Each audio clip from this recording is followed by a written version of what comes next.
Concept king class में आप सभी का स्वागत है।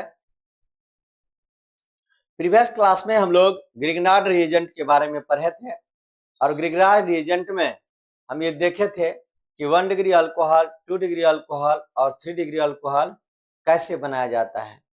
Grignard reagent RMgX, R alkyl group है, मैग्नीशियम और X हैलोजन होता है। इसके बारे में हम लोग पढ़े हुए थे। आज हम लोग फिजिकल प्रॉपर्टीज देखेंगे।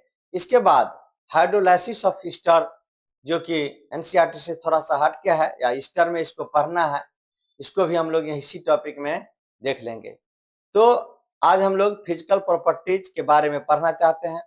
फिजिकल प्रॉपर्टीज में हमको ये देखना रहता है कि कौन सा मेंबर सॉलिड है, कौन सा लिक्विड है, कौन सा गैसियस स्टेट में पाया जाता है, इसका सोलिबिलिटी क्या है, मेल्टिंग पॉइंट, बॉइलिंग पॉइंट क्या होता है, डेंसिटी क्या होता है, इसके बारे में हमको देखना रहता है। तो आज हम लोग फिजिकल प्रॉपर्टीज ऑफ अल्कोहल के बारे में पढ़ेंगे। ये कार्बन संख्या 1 से लेकर के 11 तक लिक्विड होता है।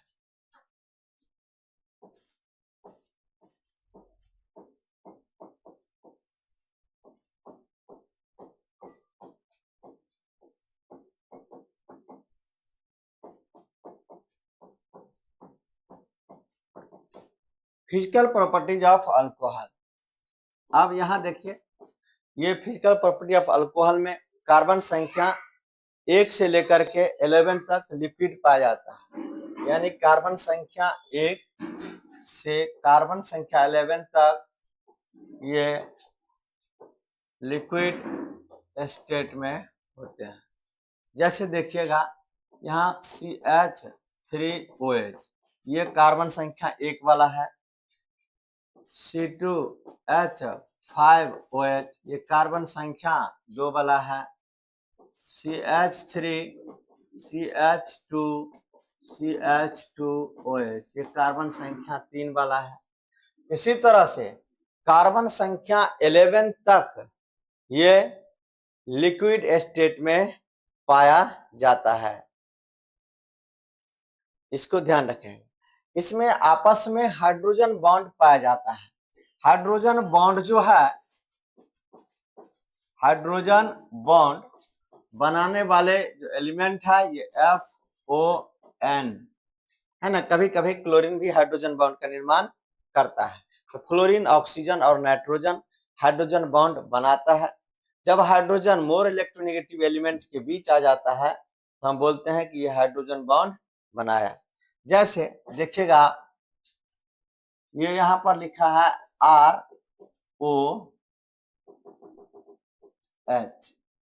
फिर यहाँ O, यहाँ H और R। हाइड्रोजन बॉन्ड को डॉटेड लाइन के द्वारा दर्शाया जाता है। ये हाइड्रोजन बॉन्ड है, इसको एक डॉटेड लाइन के द्वारा, ये वाला जो बॉन्ड बना ये क्या कहलाएगा? Hydrogen bond. तो इसमें आपस में हाइड्रोजन बॉन्ड पाया जाता है। जैसे देखिए CH3 CH2OH, HO, यहाँ CH2 CH3, ये जो है ये हाइड्रोजन बॉन्ड इसमें पाया जाता है। हाइड्रोजन बॉन्ड यहाँ पर पाया जाता है। तो इसको ध्यान रखना है कि हाइड्रोजन बॉन्ड कौन बनाता है। यहाँ पर R को लेकर के दिखा दिए, और हाइड्रोजन बॉन्ड बनाने वाले जो एलिमेंट है, वो हाइड्रोजन बॉन्ड बनाने वाले जो एलिमेंट है वो कौन कौन सा है? क्लोरीन है, ऑक्सीजन है और नाइट्रोजन है। ये हमको 11th क्लास में हाइड्रोजन बॉन्ड पढ़ना है, लेकिन पूरे ऑर्गेनिक केमिस्ट्री में इसका बहुत ज्यादा उपयोग होगा। तो मैं एक लेक्चर हाइड्रोजन बॉन्ड पर भी दे दूंगा। अब कार्बन संख्या 12 से आगे, यानी कार्बन संख्या 12 के बाद जो है वो सॉलिड स्टेट में पाया जाता है। सॉलिड स्टेट यानी इसके आगे जितना भी होगा, जैसे CH3 CH2 CH2 CH2 CH2, इस तरह से आप बढ़ जाएगा। CH2, फिर CH2, फिर CH2 CH2 CH2 इस तरह से 1 2 3 4 5 6 7 8 9 10 11 और 12 इस तरह से, ऐसे समझिए। इस तरह से अगर रहेगा कार्बन संख्या 12 तक, तो ये 12 से आगे जितना भी बनेगा सभी के सभी सॉलिड स्टेट में पाए जाएंगे। इसको ध्यान रखना है। ये कलरलेस और स्पेसिफिक स्मेल होता है। Having colourless and specific smell, colourless और स्पेसिफिक स्मेल इसमें पाया जाता है। अब कार्बन संख्या 1 से लेकर के 3 तक कंप्लीटली सोल्यूबल इन वाटर। दूसरा पॉइंट लिखेंगे, कार्बन 1 से लेकर के 3 तक कंप्लीटली सोल्यूबल इन वाटर। ये पूर्ण रूप से जल में घुलनशील होता है ड्यू टू फॉर्मेशन ऑफ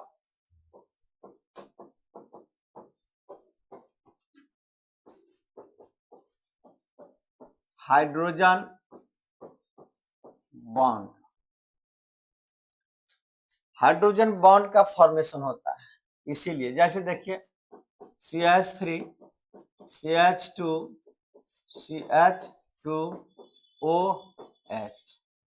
अब वाटर में सोल्यूबल होगा ये HO और यहाँ H। समझने के लिए इसमें लोन पेयर इलेक्ट्रॉन है यहाँ, ये मोर इलेक्ट्रोनेगेटिव के बीच में हाइड्रोजन आ जाता है, तो ये क्या कहलाता है? Hydrogen bond. हाइड्रोजन बॉन्ड, तो हाइड्रोजन बॉन्ड के कारण ये क्या होगा?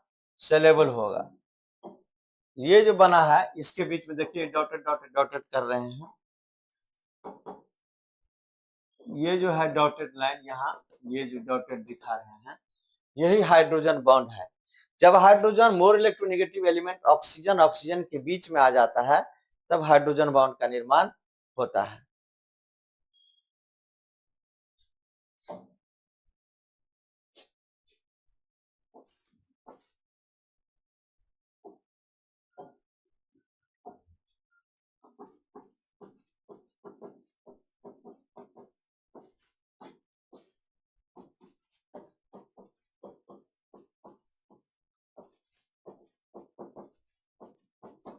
सोलिडिटी इन्वर्सली प्रोपोर्शनल होते हैं मॉलिक्यूलर वेट के, यानी कि इसकी जो घुलनशीलता है मॉलिक्यूलर वेट के इन्वर्सली प्रोपोर्शनल होगा। मॉलिक्यूलर वेट अगर बढ़ेगा तो सोलिडिटी क्या होगा? घटेगा।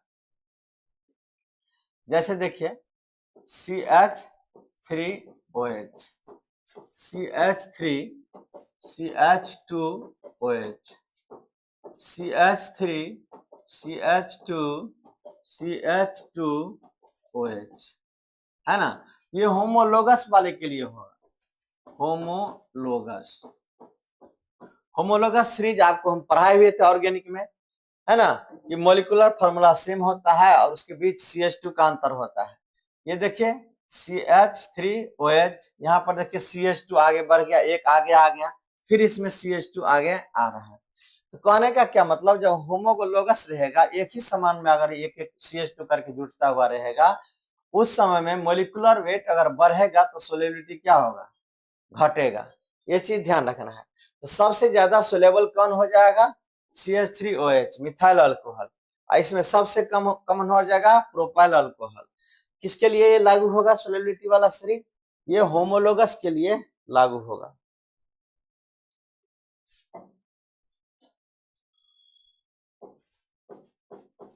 सोलेबिलिटी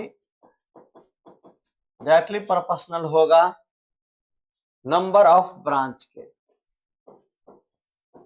नंबर ऑफ ब्रांच के, यानी कि जैसे जैसे शाखा बढ़ेगा, जैसे जैसे ब्रांच बढ़ेगा, वैसे वैसे क्या होगा? ये आइसोमर्स के लिए, isomers. Number solubility directly proportional होगा नंबर ऑफ ब्रांच के, जिसमें जितना ज्यादा ब्रांच रहेगा उतना ही अधिक क्या होगा, सोलेबल होगा। जैसे इसको देखिएगा ध्यान से, CH3 CH2 CH2 CH2 CH2OH, 5 carbon वाला है। इसी को हम ऐसे लिखते हैं CH3 CH3, यहाँ H, CH2 CH2OH, इसमें भी 5 कार्बन है। इसी को हम ऐसे लिखते हैं CH3 CH3 CH3 CH2OH। अब देखिए ध्यान से, सब क्या है, सबका आइसोमर्स है, सबका मोलिकुलर वेट क्या है, एक समान है। उस केस में आपको बोलेगा कि कौन ज्यादा सोलेबल होगा, तो जिसमें ब्रांच ज्यादा होगा। जैसे इसमें ब्रांच ज्यादा है, यहाँ देखिए इसमें ब्रांच क्या है, शाखा क्या है, ज्यादा है।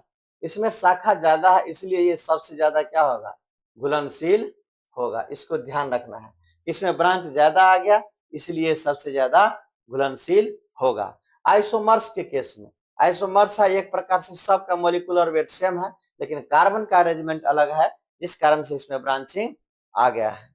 तो इसको ध्यान रखना है, काफी इंपॉर्टेंट है। अल्कोहल में हाइड्रोजन बॉन्ड पर क्वेश्चन आ सकता है, तो अब यहाँ पर आप ध्यान रखिएगा। एक चीज हमको छूटा हुआ था, एनसीईआरटी किताब में आगे होगा, इसको हम अल्कोहल में ही पढ़ाते हैं, जो कि काफी इंपॉर्टेंट है, हाइड्रोलाइसिस ऑफ ईस्टर। हेडिंग दीजिएगा, हाइड्रोलाइसिस ऑफ ईस्टर। क्या होता है, RC double bond OOR। Easter का जो है ये फंक्शनल ग्रुप यही होता है। Alkaline hydrolysis of Easter is called saponification. Alkaline hydrolysis of Easter is called